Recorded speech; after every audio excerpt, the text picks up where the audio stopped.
Hello मेरे प्यारे बच्चों। क्या तुम लोग कोई ऐसी जगह जानते हो जिसको कि स्वर्ग का टुकड़ा कहा जाता है?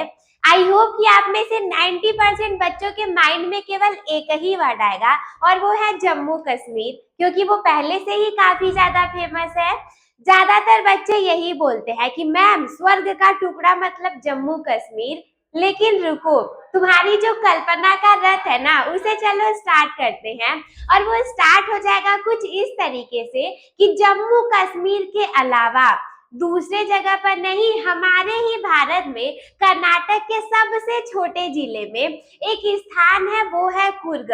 और इतना ज्यादा वो एकदम सुंदर सा है ना कि देख करके लगता है, हमारे जो राइटर हैं वो राइटर भी हमसे यही बोलते हैं कि कुर्ग इतनी ज्यादा फेमस और महत्वपूर्ण सुंदर जगह है, ब्यूटीफुल सा प्लेस है, जो ऐसा मालूम पड़ता है कि स्वर्ग से टूट करके बह करके चला आया हो।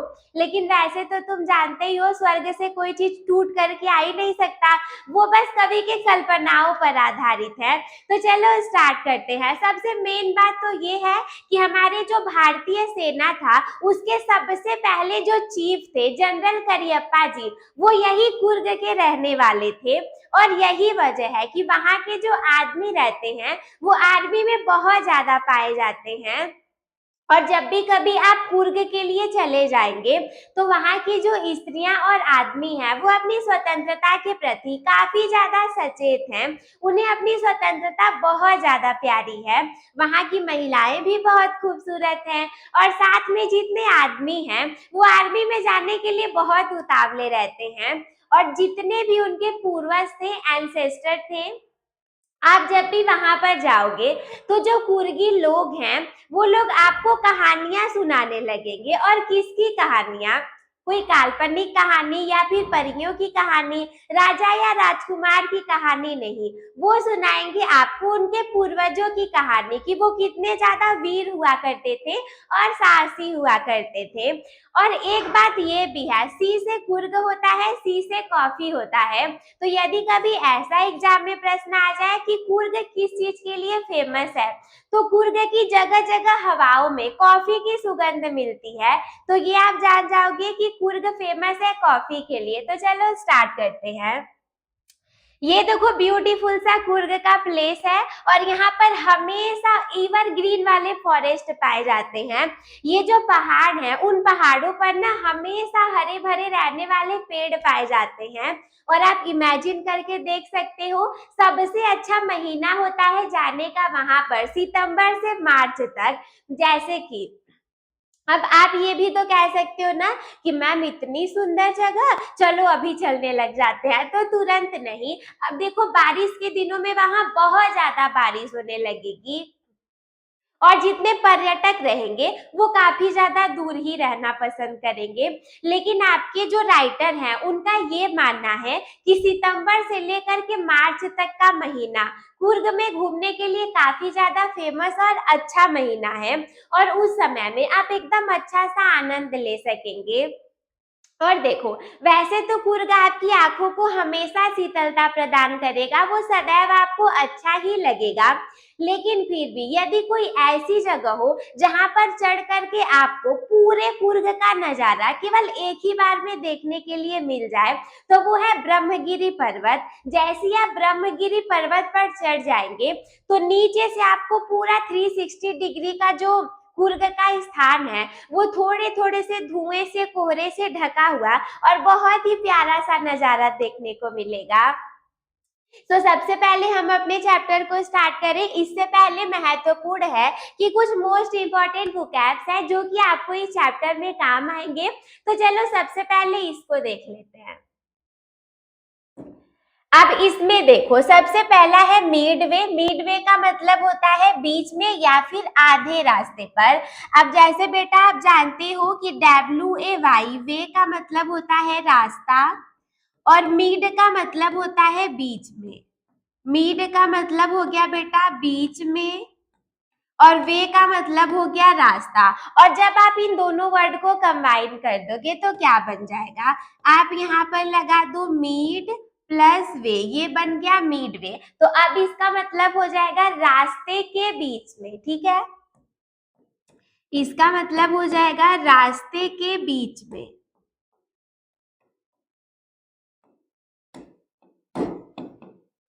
जो इंग्लिश वर्ड मीनिंग्स होते हैं उनको बहुत बेहतरीन तरीके से याद रखने का द बेस्ट तरीका यही है कि आप उन्हें और भी वर्ड्स में तोड़ दो, और जितने भी बेसिक वर्ड हैं अगर आपको वो याद है तो उनसे बनने वाले जितने भी वर्ड हैं वो सारे आपको याद हो जाएंगे। अब इसके बाद नेक्स्ट है मार्शियल। मार्शियल का मतलब होता है युद्ध से संबंधित। नेक्स्ट है आपका एवरग्रीन रेन फॉरेस्ट, यानी कि सदाबहार वर्षावन। अब देखो फॉरेस्ट मतलब जंगल हो गया या फिर वन हो गया। रेन का मतलब है बारिश होना, बारिश को हम वर्षा भी कहते हैं। ग्रीन मतलब तो आप जानते हो, ग्रीन मतलब हरा हो गया, लेकिन ईवर का मतलब होता है हमेशा। अब देखो इस वर्ड को हम ऐसे तोड़ेंगे इस तरीके से। ईवर मतलब हो जाएगा बेटा हमेशा, ईवर मतलब हमेशा। ग्रीन मतलब हो गया हरा, रेन मतलब आप जानते ही हो वर्षा, और क्या है नेक्स्ट है आपका बेटा फॉरेस्ट। तो फॉरेस्ट का मतलब हो जाता है जंगल। अब देखो अब इन चारों को कंबाइन कर दो तो क्या बन जाएगा, यानी कि हमेशा हरे भरे रहने वाले वर्षा वाले जंगल। तो मतलब आप समझ गए, इसको ऐसे बोलोगे सदाबहार वर्षावन, तो ये वहां पर हमेशा रहते हैं। नेक्स्ट है स्पाइसेस। स्पाइसेस का मतलब होता है मसाले। प्लांट मतलब आप पेड़ पौधे जानते हो, और प्लांट से ही वर्ड आपका बन जाएगा प्लांटेशन। तो प्लांटेशन का मतलब हो जाएगा बड़े बड़े बागान। अब वहां पर जानते ही हो कॉफी के बड़े बड़े बागान रहते हैं। इसके बाद है डिसेंट। डिसेंट का मतलब होता है वंश। जैसे कि आपको बताया जाएगा जनरल करियप्पा के जो वंशज हैं वो वहीं पर रहते हैं और अपने एंसेस्टर की कहानियों को सुनाते हैं। तो ये हो गया डिसेंट। डिसेंट का मतलब वंश। नेक्स्ट है कूपिया। कूपिया क्या होता है? अब ये कूपिया कोई दूसरी चीज नहीं है, ये एक कपड़े का नाम है। और कौन सा कपड़ा? कूर्ग के लोगों द्वारा पहना जाने वाला काला कोट। देखो जो कूर्ग के लोग होते हैं वो एक स्पेशल टाइप का ब्लैक कलर का कोट पहनते हैं, और वही जो कोट है वो कूपिया कहा जाता है। नेक्स्ट है टेल्स ऑफ वैलर। तो टेल्स ऑफ वैलर्स का मतलब होता है वीरता की कहानियां। नेक्स्ट है हॉस्पिटेबल। अब ये वो वाला हॉस्पिटेबल नहीं है जो हॉस्पिटल से रिलेटेड होता है, इसका मतलब है बच्चा मेहमान नवाज। जैसे कि जब आप कूर्ग में जाएंगे तो एक बात वहां की बहुत ज्यादा फेमस है, कूर्ग के लोग जो है वो मेहमान नवाजे के लिए बहुत ज्यादा प्रसिद्ध हैं। आपके जाते ही वो आपका इतना अच्छे तरीके से स्वागत करेंगे कि आपका बिल्कुल मन ही नहीं करेगा कि आप वहां से छोड़ करके कहीं दूसरे जगह चले जाएं। तो वहां के लोग जो हैं वो मेहमान नवाजी यानी कि हॉस्पिटेबिलिटी के लिए बहुत ज्यादा फेमस हैं। अब इसके बाद में नेक्स्ट है रिपलिंग। रिपलिंग का मतलब होता है लहरदार, लेकिन रिपलिंग आप इस तरीके से समझो जैसे कि अब मुझे पता है ना तुम लोग का दिमाग बहुत ज्यादा खुरपाती है, कहीं पर भी नदी के किनारे बैठ जाओगे तो कोई काम न रहे लेकिन फिर भी इतने बेकार हो तुम सब, ऐसे चिक्का उठा लोगे, दो तीन ठो नीचे जो पड़े रहेंगे छोटे छोटे पत्थर उठा लोगे और पानी में फेंकने लग जाओगे।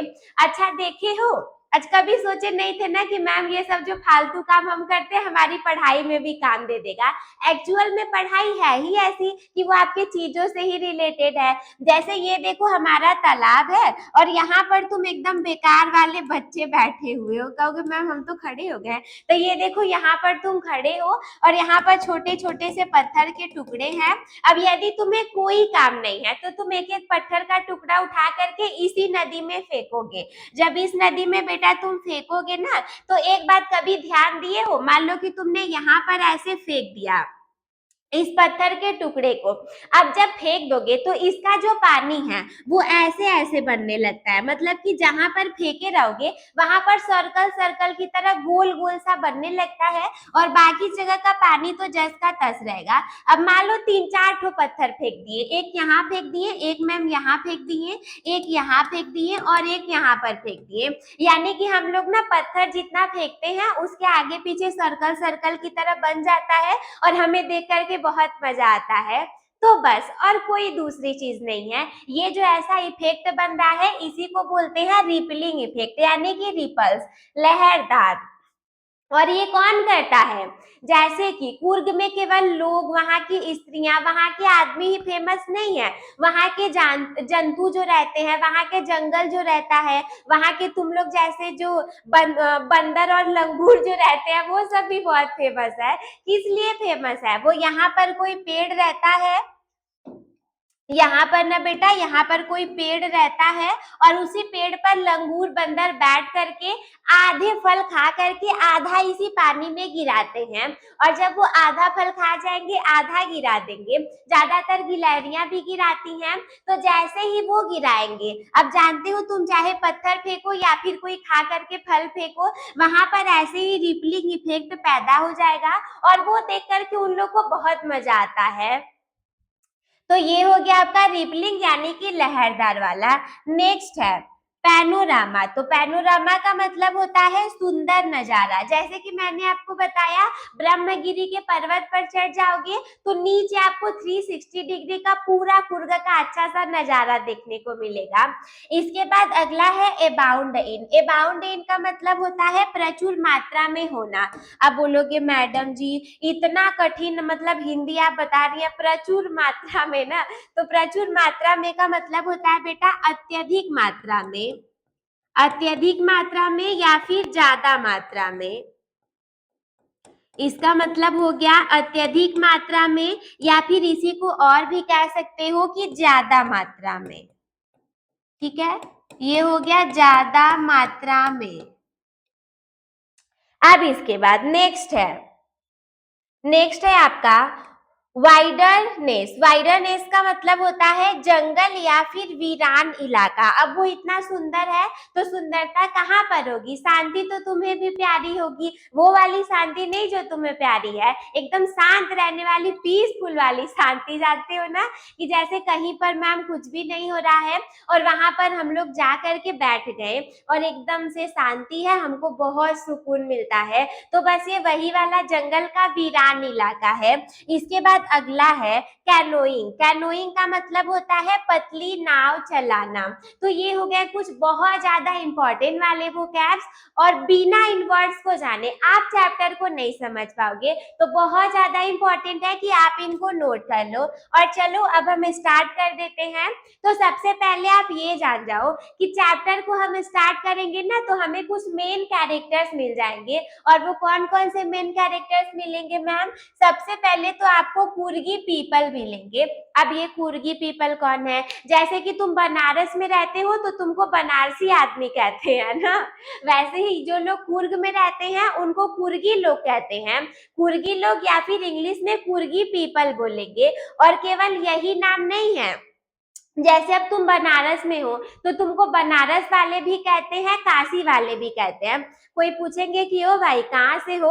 हम तो लंदन से आए हैं, तो तुम कह दोगे हाँ हम भोले बाबा की नगरी बनारस से हैं, हम भोले बाबा की नगरी काशी से हैं। तो जैसे दोनों नाम बता दिए ना, वैसे ही जो कुर्ग के रहने वाले लोग हैं वो कुर्गी पीपल भी कहलाते हैं और कोडवस पीपल भी कहलाते हैं। तुम चाहो तो इन्हें कुर्गी पीपल कह सकते हो या फिर कोडवस पीपल कह सकते हो, और दोनों ही कहते हैं। भूलना मत कि मैम केवल कुर्ग याद कर लिए और कोडवस पीपल हम याद ही नहीं कि एग्जाम में आ गया तो कह देंगे कि मैम नहीं पढ़ाई थी, तब बहुत मार मराओगे ना। इधर एक डंडा ला करके रखेंगे और कल से पिटाई करेंगे तुम लोग की। इसके बाद देखो नेक्स्ट वाले मेन कैरेक्टर में है कुर्ग रेजिमेंट। बहुत ही अच्छा सा कुर्ग रेजिमेंट पाया जाता है।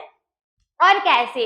जैसे कि सेना की इकाइयां होती है। यहाँ पर तुम देख पा रहे हो कि जैसे जनरल करियप्पा जी थे और उनके साथ में बहुत सारे वहां के आदमी हैं जो कि वीरता की कहानियां आपको सुनाते हुए मिलेंगे, आर्मी में जाते हुए भी मिलेंगे। लेकिन क्या किसी ऐसे स्थान के बारे में आप सोच सकते हो कि जहां पर किसी को बंदूक या हथियार रखने के लिए लाइसेंस ही ना लेना पड़े। अब हमारे यहाँ तो ऐसा कुछ नहीं होता मैम, हमको बंदूक भी लाना होगा ना तो लाइसेंस की जरूरत पड़ जाएगी। लेकिन भला ऐसा भी कोई जगह होता है क्या जहाँ पर हमको बिना लाइसेंस के भी हम बंदूक या फिर हथियार रख सकते हैं? तो हाँ, वो जगह है कुर्ग का, जहाँ पर लोगों को इतना ज्यादा राइट और अधिकार मिल गया है कि वो बिना लाइसेंस के अपने बंदूक हथियारों को रख सकते हैं। और इसके बाद नेक्स्ट है बुद्धिस्ट मॉन्क। बुद्धिस्ट मॉन्क भी आपको मिल जाएंगे। देखो ये इनके कपड़े और कलर के बारे में पूछा जाता है कि कैसे होते हैं, किस टाइप के क्लोथ्स रहते हैं। तो आप बताओगे कि देखो गेरुआ कलर का है, रेड कलर का है, ब्राउन कलर का है, ये इनका ड्रेस कोडिंग है। सबके बारे में एक एक करके देखेंगे। अब देखो चौथा आपको वाइल्ड लाइफ और नेचर के बारे में मिलेगा, यानी कि वन्य जीवन और प्रकृति के बारे में कि प्रकृति वहां की कितनी खूबसूरत है और वन्य जीव में रहने वाले, वन में रहने वाले जीव जंतु कैसे होते हैं। हाथियों को कैसे नहलाया जाता है, हाथी अपने महावत द्वारा जो नहलाए जाते हैं तो उनको कितना अच्छा लगता है। लेकिन हाँ, जो राइटर है ना वो आपको ये सावधानी बरतने के लिए भी कहते हैं, वो कहते हैं कि इस प्रिकॉशन का ध्यान रखना कि हाथियों से थोड़ा सा दूरी बना करके रखना, क्योंकि भाई तुम कितना ही प्रेम कर लो लेकिन जानवर तो जानवर ही है, क्या पता उसका मूड कब खराब हो गया और फिर तुम गए काम से। तो इसलिए थोड़ी सी प्रिकॉशंस बरतनी पड़ जाती है। अब देखो हम स्टार्ट कर देते हैं किसके बारे में, कोटवस पीपल या फिर कुर्गी पीपल के बारे में कुछ जानकारियां लेना। जैसे कि डायग्राम में आप देख पा रहे हो, आइडेंटिटी, इनके पहचान की बात करें तो these people are considered very independent and brave. Independent का मतलब होता है बच्चा स्वतंत्र, और ब्रेव मतलब तो आप जानते ही हो बहादुर। ब्रेव मतलब बेटा बहादुर, इंडिपेंडेंट मतलब स्वतंत्र। यानी कि कुर्ग के या फिर कोटवस पीपल जो है वो काफी ज्यादा बहादुर माने जाते हैं, और केवल माने ही नहीं जाते, वो लोग वास्तव में हैं। जीता जागता उदाहरण आपको मैंने बता ही दिया कि सबसे पहले जो जनरल थे, जनरल करियप्पा जी, वो यही के थे। तो ये हो गए ब्रेव और इंडिपेंडेंट पीपल, यानी कि इन लोग को अपनी स्वतंत्रता बहुत प्यारी होती है, और केवल पुरुषों को ही नहीं महिलाओं को भी बहुत प्यारी होती है। इसके बाद दूसरा है डिसेंट की बात करें तो they are said to be Greek और अरेबिक डिसेंट, यानी कि तुम बता नहीं पाओगे कि वो लोग, उन लोग के पूर्वज कहाँ से आए थे और वो कहाँ के हैं। इस पर दो कहानियां आधारित हैं। जैसे कि अच्छा तुम मुझसे पूछोगे ना मैम आपके पूर्वज कौन थे, तो जो रहेंगे वही बता दूंगी। यानी मनुष्य जाति से कहा जाए तो मनुष्य का पूर्वज मनुष्य ही होगा, और एकदम पीछे चले जाओगे तो सब लोग बंदर कहने लग जाते हैं। लेकिन उसके बाद की अगर हम बात करें तो एक मनुष्य का पूर्वज मनुष्य ही होता है। मनुष्य तो ठीक है, लेकिन वो कहाँ से आया था, कहाँ का था, इससे कुछ जेनेटिक चेंजेस आ जाते हैं। वैसे ही कुर्गी पीपल की बात करें तो दो कहानियां बताई जाती हैं, लेकिन कोई भी रियली वाला आइडेंटिफिकेशन नहीं मिला कि ये लोग कहाँ से और कैसे बने, क्योंकि जब आप इनको इनके पहनावे के आधार पर ले लोगे तो ये आपको अरेबिक की तरह पहनावे वाले मिल जाएंगे। लेकिन यदि आप इनको बात करोगे, एक बार ये कहा जाता है, आप अलेक्जेंडर द ग्रेट को जानते ही हो, सिकंदर महान राजा, और उसने पूरी दुनिया को जीत लिया था, कहा जाता है ना। तो जब वो पूरी दुनिया को जीतने के लिए चला था तो उसके कुछ जो सैनिक थे वो दक्षिण की तरफ जाते टाइम यहीं पर रुक गए थे, क्योंकि कोई रास्ता ही उसके आगे नहीं मिला था।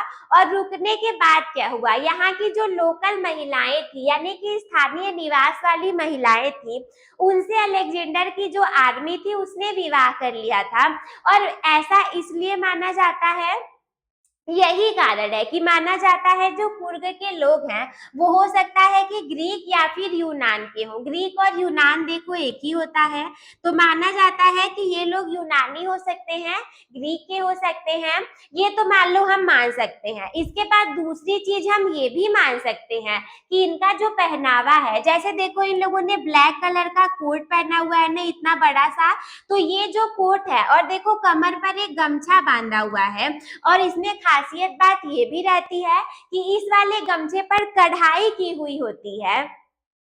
तो इस वजह से इनके पहनावे के आधार पर इनको अरेबिक माना जाता है, क्योंकि जब आप अरेबिक लोगों को देखोगे तो पहनावा इनका ऐसा ही होता है। तो दो कहानियां हैं कि ये लोग या तो यूनान के हो सकते हैं या फिर अरब के हो सकते हैं, लेकिन वास्तविकता का किसी को नहीं पता। इसके बाद में पर्सनालिटी की इनके यदि हम बात करेंगे, सो दे आर वेरी हॉस्पिटेबल, यानी कि ये लोग मेहमान नवाजी बहुत अच्छे से करते हैं, and love to tell tales of valor about their ancestors. Ancestors का मतलब होता है बेटा पूर्वजों के बारे में। क्या होता है? पूर्वज, यानी कि पूर्वजों के बारे में, यानी कि ये लोग मेहमान नवाजी बहुत अच्छे से करते हैं और अपने पूर्वजों की कहानियां सुनाते हैं जितने भी लोग वहां पर जाते हैं। अगला है ट्रेडिशन, यानी कि जब आप इनके ट्रेडिशन की बात करोगे, so Kodavas are the only people in India who are allowed to possess fire arms without a licence. अब देखो इन लोग को इतना अधिकार मिला है, भारत में एकमात्र केवल वो कोडवास पीपल ही हैं, कुर्गी पीपल ही हैं जिनको कि बिना लाइसेंस के हथियार रखने की अनुमति है। और किससे, किसके सम्मान में? जनरल करियप्पा जी के सम्मान में इन लोग को इतना अधिकार मिला है। तो ये हो गया कोडवास या फिर कुर्गी पीपल के बारे में। अब चलो नेक्स्ट वाले पर चलते हैं। तो अब आप देखोगे कुर्गी रेजिमेंट के बारे में। तो सबसे पहले रोल की बात करें, so this is one of the most decorated regiments in the Indian army, यानी कि भारतीय सेना में ये काफी ज्यादा सम्माननीय है, रेजिमेंट है। अब देखो इस वाले डेकोरेटेड का मतलब वो सजाना नहीं होता, वरना आप बोलोगे हाँ मैम डेकोरेट का मतलब तो सजाना होता है, यानी कि ये जो इंडियन आर्मी है बहुत सच करके रहती थी, तो इसका ये मतलब नहीं होता। देखो इस डेकोरेट का मतलब होता है सम्माननीय। इस डेकोरेट का मतलब होता है बच्चा सम्माननीय, यानी कि ये एकमात्र ऐसे लोग हैं जो कि इंडियन आर्मी में बहुत सम्माननीय हैं। अब देखो एक थे जनरल करियप्पा जी, पता नहीं आप लोग पढ़ते हो कि नहीं, पता भी है कि नहीं, लेकिन ना पता हो तो जान जाओ। जनरल करियप्पा जी कौन थे? The first chief of the Indian army, यानी कि इंडियन आर्मी के पहले चीफ प्रमुख जो थे वो जनरल करियप्पा जी थे। वज आंसू अ कुर्गी, ये एक कुर्ग के रहने वाले ही थे, कुर्गी ही थे। This speaks volume about the bravery of its people, और यही जो चीज है ये हमें बताती है कि यहाँ के लोग कितने बहादुर रहे होंगे। इस ब्रेवरी का मतलब आप जानते ही हो, बहादुरी। यहाँ के लोगों के बहादुरी के बारे में हमें बताया जाता है। तो ये हो गया बेटा कुर्गी रेजिमेंट के बारे में। अब चलो इसके आगे देखते हैं द बुद्धिस्ट मॉन्क के बारे में। देखो बुद्धिस्ट मॉन्क जी का डायग्राम भी आप देख सकते हो। तो लोकेशन की बात करें तो ये कहाँ पर रहते हैं? Bylakuppe in Coorg is home to India's largest Tibetan settlement. Settlement का मतलब होता है स्थान या फिर बस्ती, यानी कि जो बायलाकुप्पी है कुर्ग में, वो तिब्बतियन बस्ती है, इंडिया का सबसे बड़ा, जहां पर कि ये लोग रहते हैं। कौन से लोग? बुद्धिस्ट मॉन्क लोग रहते हैं। अब आइडेंटिटी की बात करें, यानी कि ये कैसे कपड़े पहनते हैं, कैसे रहते हैं, तो monks dressed in red ochre and yellow are part of the peaceful and cultural atmosphere. अब देखो एटमोस्फियर का मतलब हो जाएगा वातावरण, रेड का मतलब आप लाल जानते ही हो, ऑकरे का मतलब हो जाएगा गेरुआ कलर, क्या हो जाएगा? गेरुआ रंग। एंड येलो का मतलब आप जानते ही हो, पीला कलर, यानी कि इस कलर के ये लोग ड्रेस पहनते हैं और काफी ज्यादा शांतिपूर्ण जीवन को व्यतीत करते हैं और सांस्कृतिक वातावरण में रहते हैं। तो ये हो गया बुद्धिस्ट मॉन्क के बारे में। अब इसके बाद हम देखेंगे कि कुर्ग का जो वाइल्ड लाइफ और नेचर है वो कैसा है। तो यकीन मानो बहुत ज्यादा सुखद नजारा आपको देखने को मिलेगा। और ये जो चैप्टर है ना, एग्जाम की दृष्टि से भी बेटा बहुत इंपॉर्टेंट है। क्योंकि देखो, जैसे जो 2000 इसमें 25 में आपका बोर्ड एग्जाम हो रहा है, 25-26 में बोर्ड एग्जाम फिलहाल तो खत्म हो गया, उसमें इसी वाले चैप्टर से जो ऑफिशियल मॉडल पेपर रिलीज किया गया था, तो यही वाला जो वाइल्ड लाइफ चैप्टर था, इसी वाले वाइल्ड लाइफ, कुर्ग के वाइल्ड लाइफ से रिलेटेड एक बड़ा सा पैसेज दिया हुआ था, और उसमें इन्हीं सब लंगूर के बारे में, हाथी महावत के बारे में, यहाँ की जो गिलहरियां हैं, मछलियां हैं, महासीर वाली जो मछली है, कावेरी जो नदी है, इन सभी के बारे में दिया गया था। तो इसीलिए जो कोई भी टीचर, देखो सारे अच्छे होते हैं, तुम जहां से पढ़ना चाहो, जो टीचर तुम्हें जो कुछ भी पढ़ाए उसे कम से कम ध्यान से सुना करो। और इसका फायदा ये होगा कि यदि तुम्हें अंग्रेजी न भी समझ में आती हो, लेकिन मैम की या सर की बातें अगर आपको याद है, तो एक दो लाइन भी समझ में आ गया पढ़ करके, तो जान जाओगे कि बस इसी चैप्टर से रिलेटेड है। और यदि इतना भी पता चल गया तो बना करके तो लिख ही लोगे। अब देखो, वाइल्ड लाइफ नेचर की बात करें, वन्य जीवन और प्रकृति की, so these are also introduced as characters because the chapter would be incomplete without them. यानी कि ये सारे जो आपको जानवर मिलेंगे, इनको भी हम इस चैप्टर के कैरेक्टर, चरित्र के बारे में बोल सकते हैं। बिकॉज अगर आप इन लोग के बारे में नहीं पढ़ोगे तो चैप्टर आपका कंप्लीट ही नहीं होने वाला है। सबसे पहले महासीर के बारे में हम पढ़ेंगे, और याद रखना, महासीर से प्रश्न पूछे जाते हैं, क्या है? A large fresh water fish, यानी कि बड़े ताजे पानी की एक मछली है। कौन है? Mahseer. Found in the Kaveri river, जो कि कावेरी नदी में पाई जाती है। और एक देखो, आश्चर्य की बात ये भी है कि जो कावेरी नदी है ना, वो अपने नदी का जो पानी है वो कुर्ग की पहाड़ियों से ही प्राप्त करती है। इसके बाद किंग फिशर्स एंड स्क्वेरल्स। अब यदि हम किंग फिशर मछली और स्क्वेरल्स की बात करें, तो seen frolicking and along the river banks, यानी कि नदियों के किनारे पर ना ये लोग मटर गश्ती करते हुए तुमको मिल जाएंगे। इसके बाद में एलिफेंट की बात करें, so love to bath in the river and be groomed by mahout, यानी कि ट्रेनर। जो हाथी होते हैं उनको नदियों में नहाना बहुत अच्छा लगता है, और उनके जो महावत होते हैं उनको, उनके द्वारा उनको नहलाया जाना भी उन्हें बहुत पसंद आता है।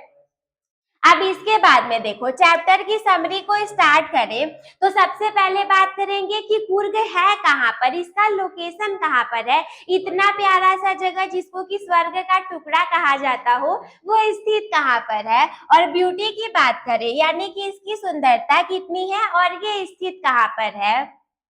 तो देखो, Coorg is also known as Kodagu. Coorg को कोडागु के नाम से भी हम जानते हैं। It is the smallest district of Karnataka. ये कर्नाटक का सबसे छोटा जिला है। क्या है? Coorg. It is situated midway between Mysore and Mangalore. Mysore और मैंगलोर के बीच में ये स्थित है।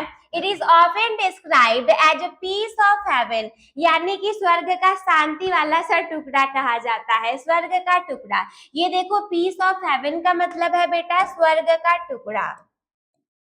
इसका मतलब हो जाएगा स्वर्ग का टुकड़ा इसको कहा जाता है। इसके बाद, that must have differed from the kingdom of Goa. It is famous for its evergreen rain forest, spices and coffee plantation. अब देखो, रेन फॉरेस्ट का मतलब, एवरग्रीन रेन फॉरेस्ट का मतलब तो मैंने आपको मेन वोकैब्स में बता दिया। स्पाइसेस का मतलब भी बताया था, इसका मतलब हो जाता है मसाले। और कॉफी का मतलब, कॉफी आप जानते हो। प्लांटेशन का मतलब कॉफी के बागान। यानी कि ये जो कुर्ग है, ये किसके लिए प्रसिद्ध है? फेमस का मतलब प्रसिद्ध है। किसके लिए प्रसिद्ध है? हमेशा हरे भरे रहने वाले अपने एवरग्रीन फॉरेस्ट के लिए है, यहाँ के जो मसाले हैं इसके लिए है, और कॉफी के जो बागान है इसके लिए फेमस है। तो लोकेशन और ब्यूटी के बारे में हो गया। दूसरा है the people and their origin. ये तो मैंने आपको बताया ही कि जो पीपल है उसके लिए दो थियरियां मानी जाती हैं। या तो ये अलेक्जेंडर द ग्रेट से मिल गए होंगे, या फिर हो सकता है कि पहनावे को देख करके कहा जा सकता है कि ये अरब के लोग होंगे। So the people of Kurg are fiercely independent and brave. There are two theories about their origin. यानी कि वो लोग देखो स्वतंत्र है, अच्छे हैं, वो तो ठीक है सब, लेकिन इनके ओरिजिन के बारे में आपको दो कहानियां मिल जाएंगी। सबसे पहली एक आपको ग्रीक थियरी मिलेगी, तो इसमें क्या है, और दूसरी आपको अरेबिक थियरी मिलेगी। ग्रीक थियरी में देखो क्या मिलेगा, it is believed that a part of Alexander's army moved south and settled here when return become impractical। अब देखो impractical का मतलब हो जाता है असंभव, इम्प्रैक्टिकल का मतलब बेटा असंभव। तो ऐसा माना जाता है कि अलेक्जेंडर के आर्मी का एक पार्ट जो था वो दक्षिण की तरफ जाते हुए जब वापस जाना असंभव मुश्किल हो गया, वे लोग वापस नहीं जा पाए, तो यहीं पर सेटल हो गए। दे मैरिड द लोकल्स, यानी कि और वहां की जो लोकल महिलाएं थी उनसे उन्होंने विवाह कर लिया। ये तो मान लो पहला ग्रीक थियरी हो गया। दूसरा आपको मिल जाएगा अरेबियन थियरी, ये है अरब की थियरी। इसको यहाँ पर लेकर के आओ बच्चा, ऐसे लिखो अरब थियरी। तो इसमें क्या मिल जाएगा, their long black coat with an embroidered waist belt called कुपिया, यानी कि वो लोग एक ब्लैक कलर का कोट पहनते हैं जहां पर कढ़ाई किया हुआ कमर में एक बेल्ट को बांधे रहते हैं, और वो कुपिया ड्रेस कहा जाता है। तो माना जाता है उसको देख करके कि हो सकता है वो अरब की थियरी रही होगी। Resemble the kufiya worn by Arabs and Kurds, मतलब वे लोग यही पहनते हैं, तो मे भी पॉसिबल कि वे लोग कहाँ के होंगे, अरब के हो सकते हैं। अब देखो bravery and the Indian army, Indian army के बारे में आप जान ही गए कि कितने बहादुर थे, और इंडियन आर्मी के लोग ज्यादातर वही के होते हैं। So Coorgi people are known for their tales of valours, यानी कि ब्रेवरी। कुर्ग के लोग जो है वो अपनी बहादुरी के लिए जाने जाते हैं। The Coorgi regiment is one of the most decorated in the Indian army, यानी कि कुर्ग का जो रेजिमेंट है वो एकमात्र काफी ज्यादा सम्माननीय है इंडियन आर्मी में। फिर से जान जाओ, इस डेकोरेटेड का मतलब सजाने वाला नहीं, सम्माननीय हो जाएगा। क्या है बेटा, ये है सम्माननीय।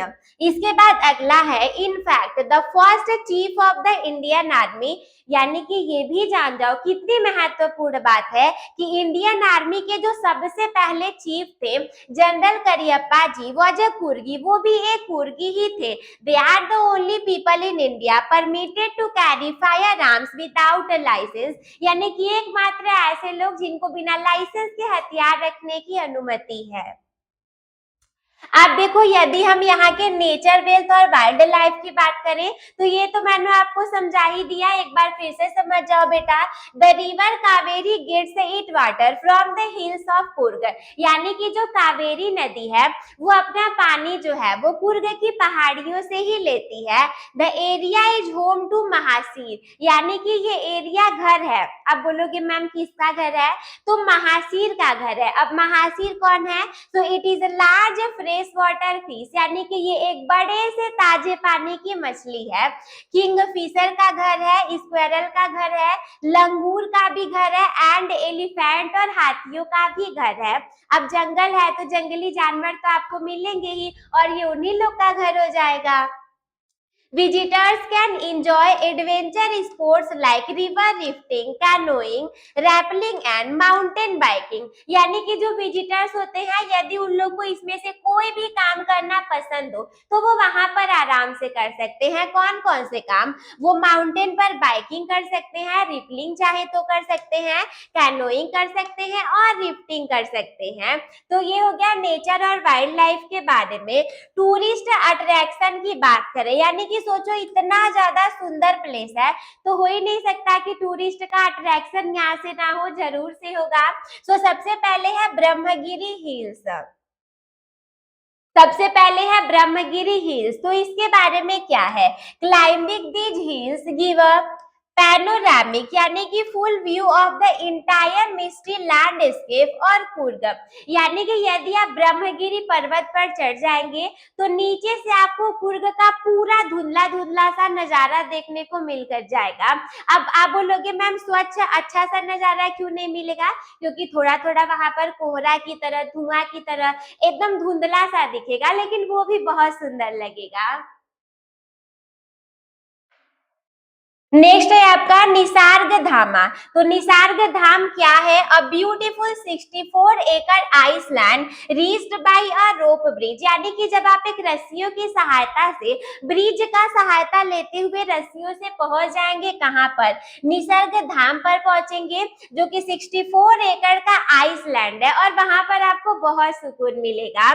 नेक्स्ट आपका एक बाइलाकुप्पी भी है। तो बाइलाकुप्पी क्या है? India's largest Tibetan settlement with Buddhism monk in red and yellow ropes, यानी कि ये इंडिया का सबसे बड़ा लार्जेस्ट तिब्बतियन सेटलमेंट, यानी कि सबसे बड़ा तिब्बतियन बस्ती है जहां पर कि बुद्धिस्ट मॉन्क रहते हैं, जो कि लाल और पीले और थोड़े थोड़े से गेरुए कलर का वस्त्र धारण करते हैं। तो ये हो गया। इसके बाद नेक्स्ट आपको 10 सबसे ज्यादा मोस्ट इंपॉर्टेंट एमसीक्यू मिल जाएंगे, जो कि बेटा प्रीवियस ईयर में भी आए हैं, आपके एनसीईआरटी की बुक में भी देखने को मिल जाएंगे और 100 नहीं 200 नहीं 1000% गारंटी है कि एग्जाम में भी देखने को मिल जाएंगे। तो चलो स्टार्ट करते हैं।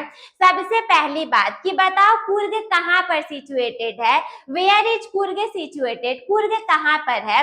तो बिटवीन मैसूर एंड मंगलौर। अब बोलोगे मैम पहला ही सही हो गया, ये तो आपने बता दिया था। तो हाँ बेटा पहला करेक्ट हो गया।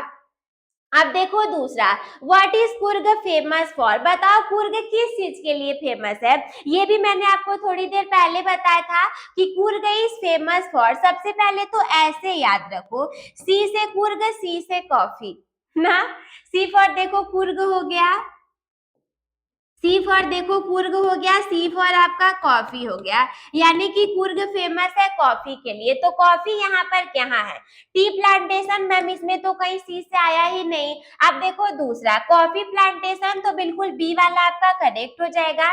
ना ही ये बीट फील्ड के लिए है, ना ही ये एप्पल के लिए है। अब इसके बाद चलो नेक्स्ट आपका क्या कर रहा है MCQ, the best season two visit Coorg is from, यानी कि कुर्ग में घूमने का सबसे अच्छा वाला समय कौन सा होता है?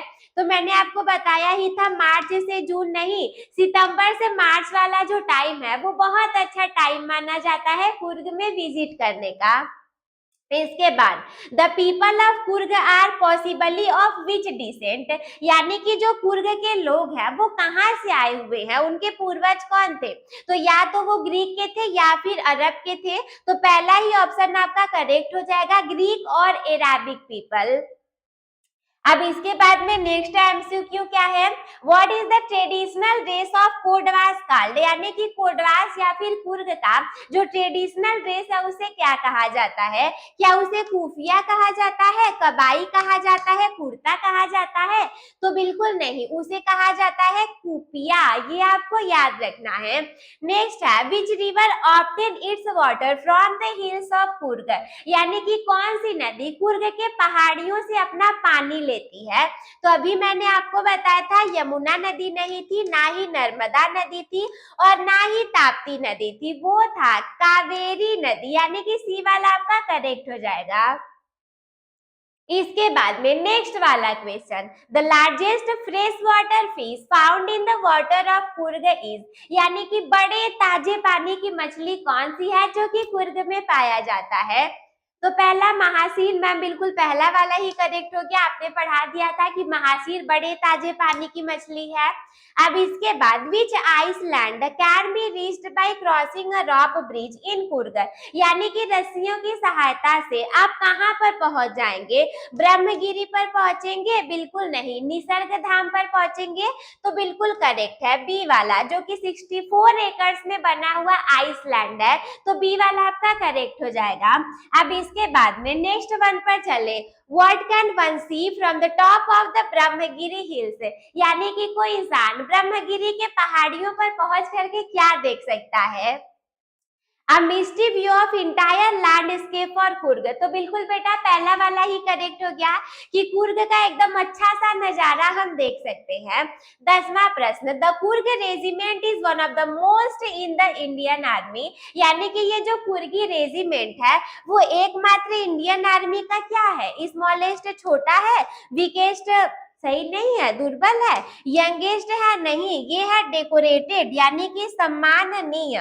One of the most decorated in the Indian army is the Coorgi regiment. तो ये हो गए 10 के 10 पूरे आपके एमसीक्यू कंप्लीट बेटा।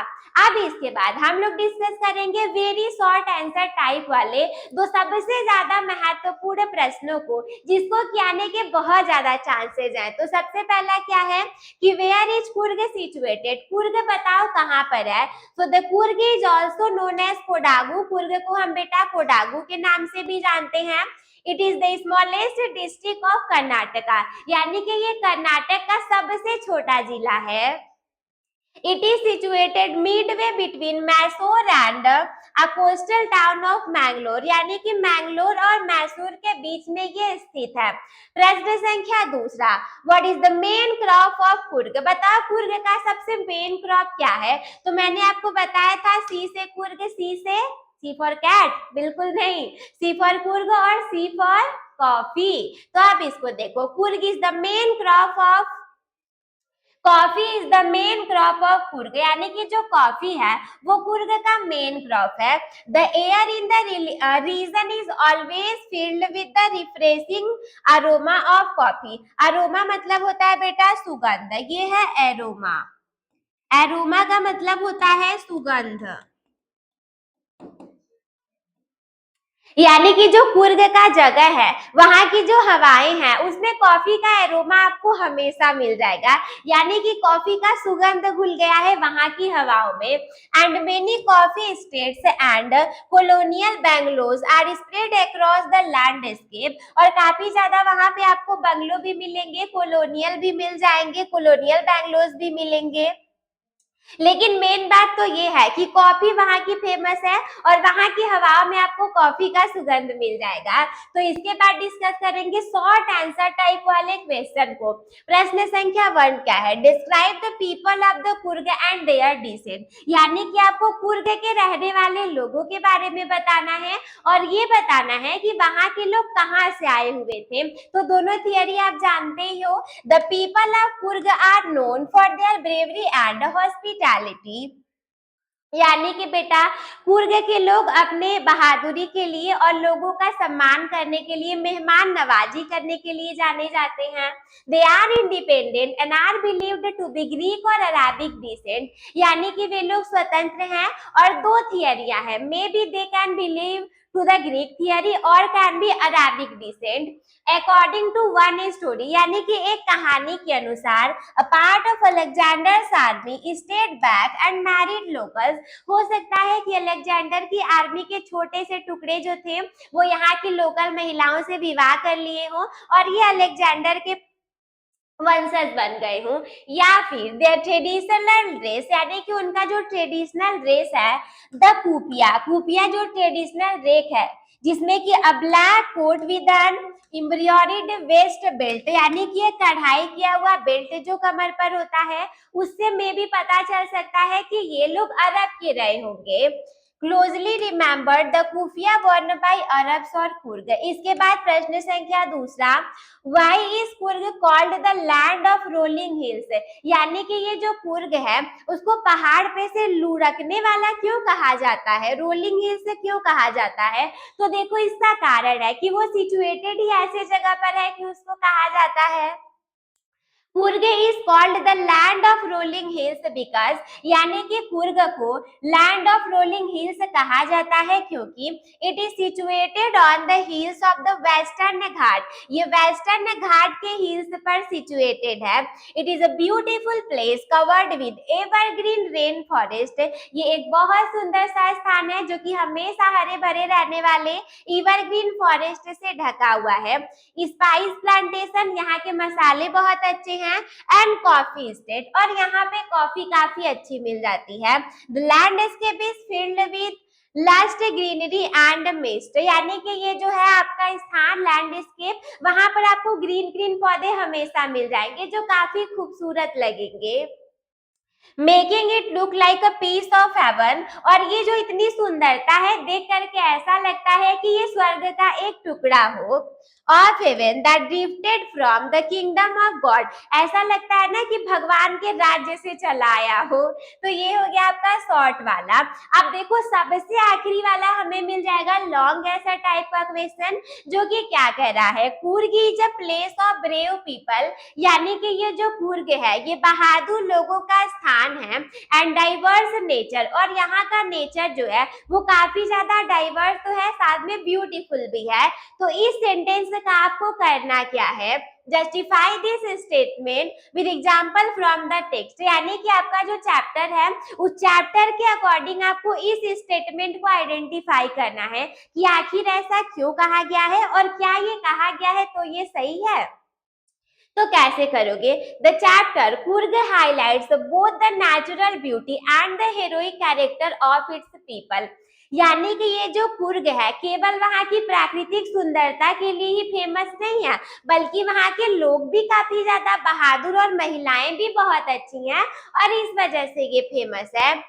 अगर हम इसके ब्रेवरी की बात करें, सो द कोडवास, कोडवास किसको कहा जाता है, पीपल ऑफ कुर्ग, यानी कि कुर्ग के लोगों को कहा जाता है, are famous for their courage, अपने साहस के लिए वो लोग फेमस हैं। The Coorgi regiment is one of the most decorated in the Indian army and the first chief of the Indian army general Cariappa was a Coorgi. आप जानते ही हो पहले जो जनरल करियप्पा जी थे यही के थे। They are only people in India permitted to carry firearms without a license, ये भी मैंने आपको बता दिया कि बिना लाइसेंस के हथियार रखने की अनुमति मिल गई। नेचर की बात करें तो Coorg is blessed with diverse flora and fauna, it has a Kaveri river which is home to the large freshwater fish like महासी। अब जानते ही हो कुर्ग अपना पानी भी यहाँ से लेता है और बड़ी बड़ी जो मछलियां हैं, लंगूर है, गिलहरियां हैं, वो सारी यहीं पर रहती हैं। Animals like Kingfisher, squirrels, langur and elephants thrive here, यानी कि यहीं पर रहते हैं। एडवेंचर की बात करें तो फॉर टूरिस्ट, यानी कि जो यात्रीगण होते हैं यहाँ पर घूमने के लिए आते हैं। It offers high energy adventure like river rafting, canoeing, rappelling and trekking.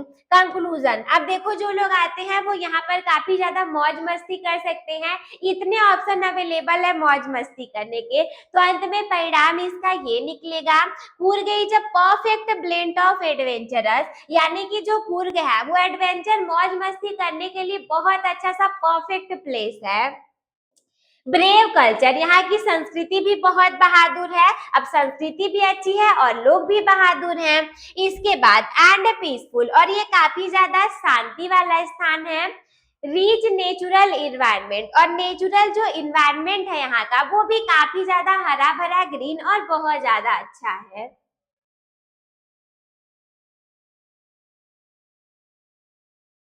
तो आई होप मेरे प्यारे बच्चों कि आप लोग को आज का क्लास बहुत अच्छे से समझ में आ गया होगा। अब 2 पार्ट तो हमारे खत्म हो गए, तीसरे पार्ट पर चलेंगे जिसमें कि आपको टी फ्रॉम असम, यानी कि इसमें तो आपने कुर्ग का दर्शन ले लिया, कुर्ग के बारे में इमेजिनेशन कर ली, अब आप असम के बारे में घूमने चलेंगे अगले वीडियो में। तो कोई डाउट होगा तो कमेंट में पूछना ना भूलिएगा, और याद रखिएगा कि मंजिल उन्हीं को मिलती है जिनके सपनों में जान होती है। हाँ, मंजिल तो उन्हीं को मिलती है जिनके सपनों में जान होती है, और सिर्फ पंखों से कभी भी कुछ नहीं होता, हौसलों से उड़ान होती है। तो आपकी इंग्लिश फैकल्टी मिलेंगे आपसे अगले वीडियो में पार्ट 3 के साथ। तब तक के लिए धन्यवाद। मस्त रहिए, स्वस्थ रहिए, व्यस्त रहिए, आप सभी हंसते खेलते और मुस्कुराते रहिए।